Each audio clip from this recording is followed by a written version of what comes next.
Shalom, shalom, shalom, chers frères et sœurs, soyez les bienvenus dans cette nouvelle vidéo. Je suis votre frère, votre serviteur, Roche Euseb Césaire. Alors, bien-aimés dans le Seigneur, si vous n'êtes pas encore abonné à notre page, je vous prie de vous abonner à cette page YouTube Christ TV7 pour ne pas manquer nos enseignements.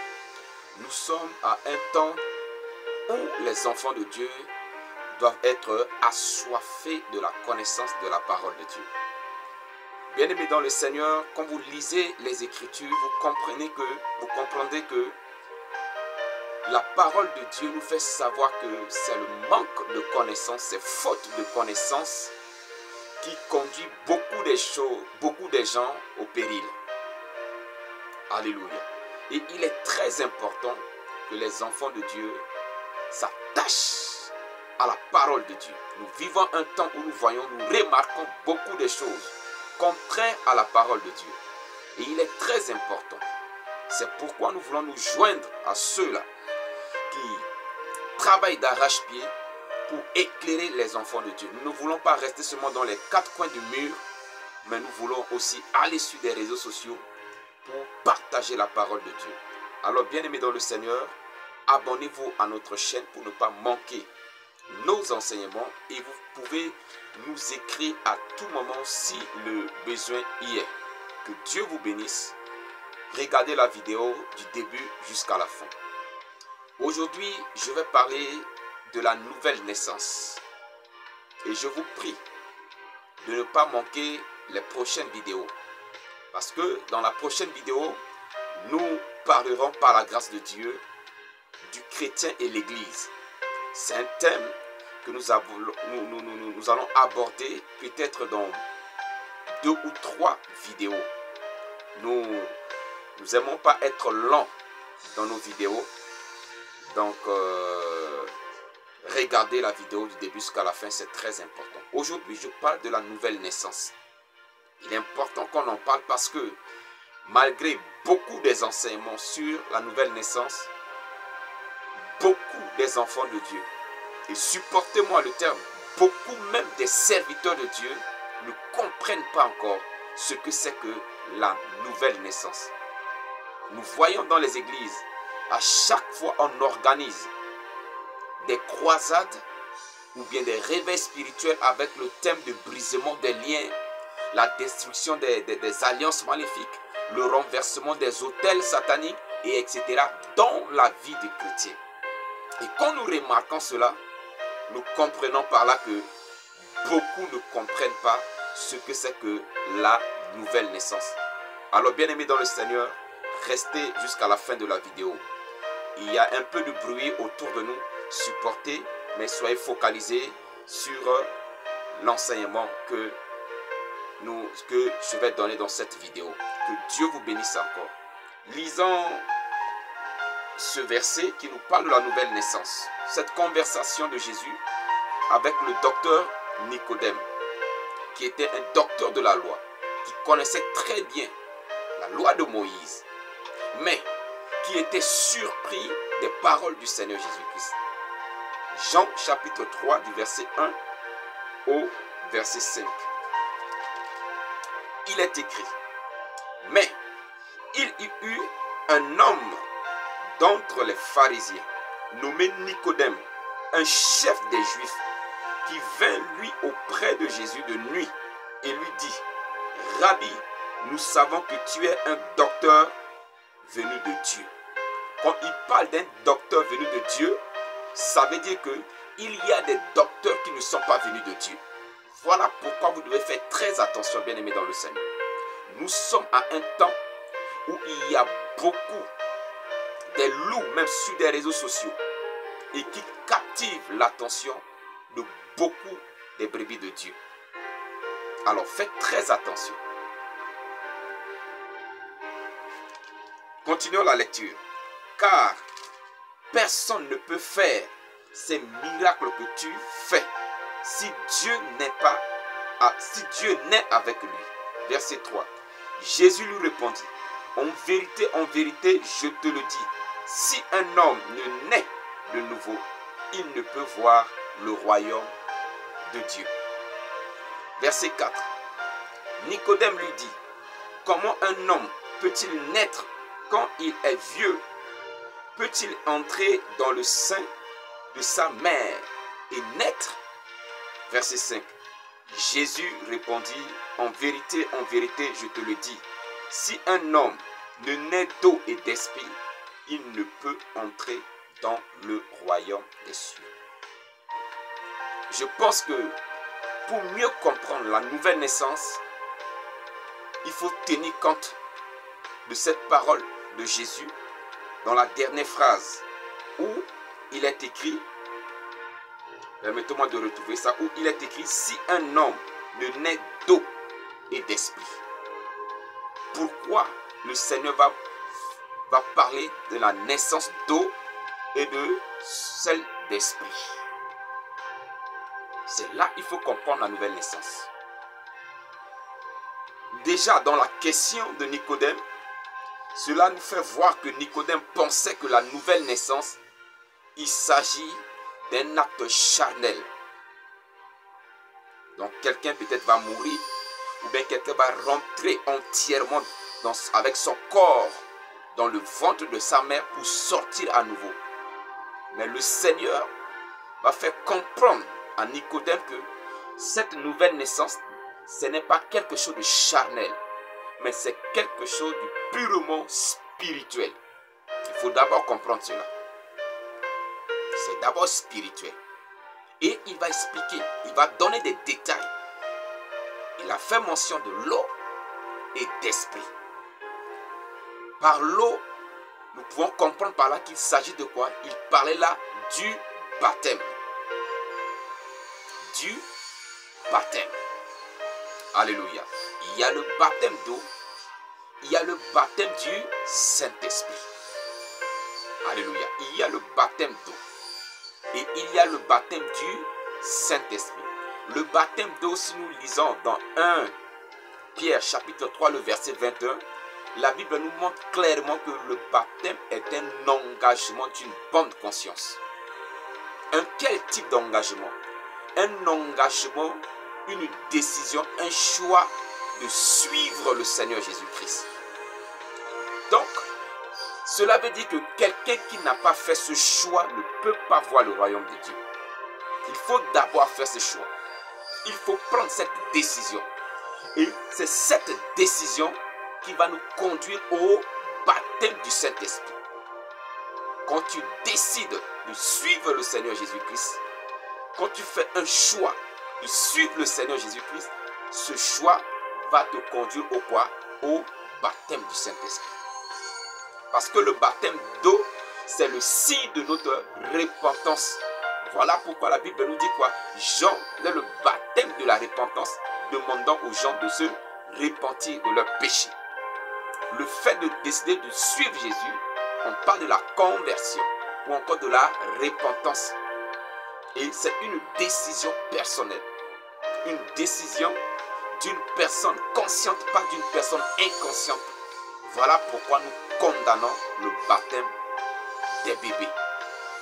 Les baptêmes des enfants inconscients. Donc la parole de Dieu est claire que le baptême est un engagement d'une bonne conscience qui maintenant nous sauve. Qui maintenant nous sauve. 1 Pierre chapitre 3 verset 21. Donc un engagement, une décision personnelle, parce que le salut est personnel. Ce n'est pas quelqu'un qui va prendre la décision à votre place. Mais vous-même, vous décidez de suivre le Seigneur Jésus parce que vous avez compris qu'il est le chemin, la vérité et la vie. Et quand nous prenons cette décision, quand nous prenons cet engagement, cela nous conduit à la nouvelle naissance, qui est le baptême du Saint-Esprit. Le Saint-Esprit entre en nous et nous conduit à ce qu'on appelle la régénération, qui n'est pas la transformation de notre corps, mais de notre esprit. Notre esprit naît de nouveau. Et pour comprendre cela, voyons ce que l'apôtre Paul dit dans 2 Corinthiens le chapitre 2, le chapitre 5, le verset 17. Il est écrit, si quelqu'un est en Christ, être en Christ, c'est cet engagement d'une bonne conscience à suivre le Seigneur Jésus. Et quand vous décidez de le suivre, vous appartenez à Christ. Alléluia. Maintenant, la Bible dit, si, excusez-moi de, oui, si quelqu'un est en Christ, il est une nouvelle création. Pas la création de notre corps, non, mais la création de notre esprit. Nous devenons une quoi? Une nouvelle création. C'est pourquoi on parle de quoi? De la nouvelle naissance. Parce que l'ancienne création est quoi? Est crucifiée avec Christ, enterrée avec Christ. Et la nouvelle création est quoi? Est ressuscitée avec Christ. Elle vient en vie avec Christ. Alléluia. Là, on parle de quoi? De la nouvelle naissance. Notre esprit régénéré va naître de nouveau. Et la Bible dit, à ce stade-là, nous appartenons à Christ. Et comme nous appartenons à Christ, nous sommes quoi? Une nouvelle création. Les choses anciennes sont passées. Voici, toutes choses sont devenues nouvelles. Bien-aimés dans le Seigneur, si les choses anciennes sont passées, c'est-à-dire les liens qui nous liaient, les alliances qui nous condamnaient, les autels qui nous combattaient, la Bible dit, ces choses anciennes sont passées. Et toutes choses sont devenues nouvelles. Alors, bien-aimés dans le Seigneur, si toutes choses sont devenues nouvelles, quel est le lien que depuis que vous êtes dans la foi en Jésus-Christ, depuis des années, vous passez votre temps à briser et ça ne brise pas? Quelle est cette alliance qui vous condamne si tant? Vous passez votre temps à détruire et cette alliance refuse. Alors qu'il est écrit que Christ a effacé les actes dont les ordonnances nous condamnaient. Et il a fait quoi? Il les a détruits. Il a détruit ces ordonnances. Il a détruit cela. Cette condamnation. Et Romains chapitre 8, le verset 1, nous révèle qu'il n'y a plus de condamnation pour ceux qui sont en Jésus-Christ. Quelle est cette condamnation? Cette alliance qui vous condamne, que vous détruisez depuis et ça refuse. Quel est cet autel maléfique qui vous combatte et que vous n'arrivez pas à vaincre? Alléluia.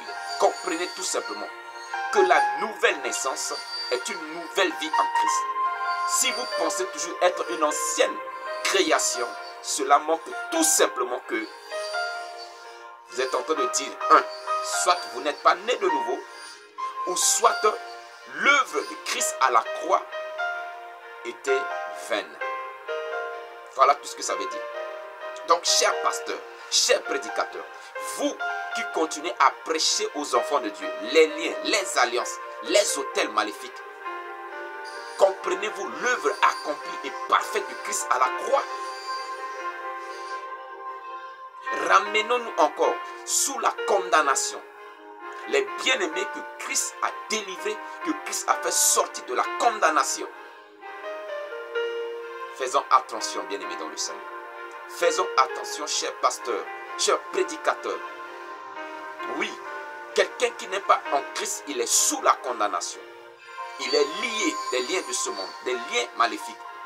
Il est dans les alliances sataniques. Quelqu'un qui vit dans l'idolâtrie.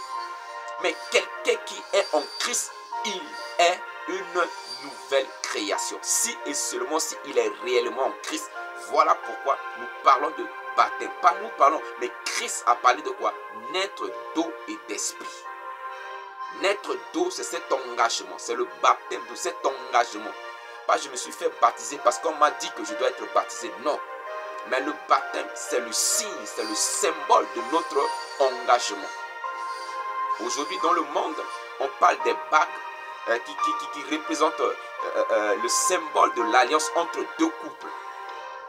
Donc, le baptême est le quoi? Est le signe de notre engagement. Et comme Christ est mort, il a été enterré. Après 3 jours, il est ressuscité. Voilà pourquoi on doit être quoi? Immergé dans l'eau et sortir. C'est-à-dire qu'on est mort avec lui et ressuscité avec lui. Alléluia. Et c'est très important. C'est pourquoi dans Marc chapitre 16, le Seigneur Jésus a dit, celui qui croit en lui et qui est baptisé ou qui sera baptisé, c'est-à-dire que celui qui a écouté l'évangile, qui croit en Jésus et qui décide de le suivre, qui s'engage à le suivre, sera sauvé. Et quand tu fais cet engagement, le reste, ça ne dépend pas de toi, mais de celui que tu t'es engagé à suivre. C'est lui qui va te faire naître de nouveau. Son esprit nous fait quoi? Va nous faire naître de nouveau, va régénérer notre esprit. Voilà pourquoi la Bible dit, quand l'esprit de Dieu vient, il devient un avec notre esprit. Pas il devient un avec notre corps, non. Il devient un avec notre esprit. C'est cette union qui fait naître notre esprit, qui fait régénérer notre esprit. Alléluia. Alors, bien-aimés dans le Seigneur, comprenez la nouvelle naissance. Si vous n'êtes pas encore né de nouveau et que vous êtes dans l'église, cela montre que vous ne vous êtes pas encore, vous n'êtes pas encore engagé, ou vous ne vous êtes pas encore engagé réellement à suivre Jésus. Aujourd'hui dans l'église, il y a beaucoup de gens qui sont dans l'église parce qu'ils ont une maladie. Ils ont appris que le pasteur a un don de guérison. Il prie pour les malades guérissent. C'est pourquoi il vient à l'église. Ou bien c'est par invitation. Ou bien c'est parce qu'il est né dans une famille chrétienne. Dans une famille chrétienne, depuis son enfance, on l'a habitué à aller à l'église. Donc cette habitude-là est restée et il est là dans l'église, sans toutefois être engagé personnellement et sincèrement. Donc, la nouvelle naissance dépend de votre engagement à suivre le Seigneur Jésus-Christ. Ça ne dépend pas du fait que vous avez une Bible. Ça ne dépend pas du fait que peut-être on vous a baptisé. On peut vous baptiser sans toutefois que vous soyez réellement engagé à suivre le Seigneur Jésus-Christ. Et une fois que vous êtes dans cet engagement, la Bible dit, vous êtes né de nouveau. Et celui qui est né de nouveau ne vit plus dans le péché. Parce que l'Esprit de Dieu qui est en lui, qui est attaché à son esprit, ne lui permet pas. Et ce sont les signes de la nouvelle naissance. On a le dégoût du péché. On a le dégoût des choses du monde. Et ce dégoût ne provient pas de nous, mais ça provient de l'Esprit de Dieu qui habite en nous. Alléluia. Alors, bien-aimés dans le Seigneur, ne croyez pas à ces menteurs, à ces faux prédicateurs, à ces ignorants qui font croire aux gens qu'on peut être né de nouveau et être encore sous des liens, dans des liens maléfiques, ou sous des condamnations, des alliances, ou sous des persécutions, des autels maléfiques. Non. Et l'apôtre Paul pouvait le dire, en Jésus-Christ, nous sommes plus que vainqueurs. Demeurez dans cette victoire. Et souvenez-vous qu'ils ont vaincu à cause du sang de l'agneau. Jésus a versé son sang pour nous racheter. Une fois qu'on est racheté, il n'y a pas une offrande de rachat pour nous racheter encore. Il n'y a pas un lien qui peut nous lier encore. Il n'y a pas une alliance qui peut nous condamner encore. Nous devons seulement rester fermes dans notre engagement en Jésus-Christ. Alors, si vous n'avez pas compris quelque chose, vous pouvez toutefois nous écrire, nous poser des questions, nous serons disponibles de vous répondre. J'ai l'habitude de dire que quand je dis nous, il est bien vrai que vous me voyez devant la caméra, mais on est toute une équipe, il y a une équipe derrière moi. Alléluia, nous sommes une assemblée. Soyez bénis, partagez la vidéo pour aider d'autres bien-aimés dans le Seigneur. Et abonnez-vous à la page si vous n'êtes pas encore abonné. Que Dieu vous bénisse et que sa grâce soit sur vous. Au nom de Jésus-Christ. Shalom.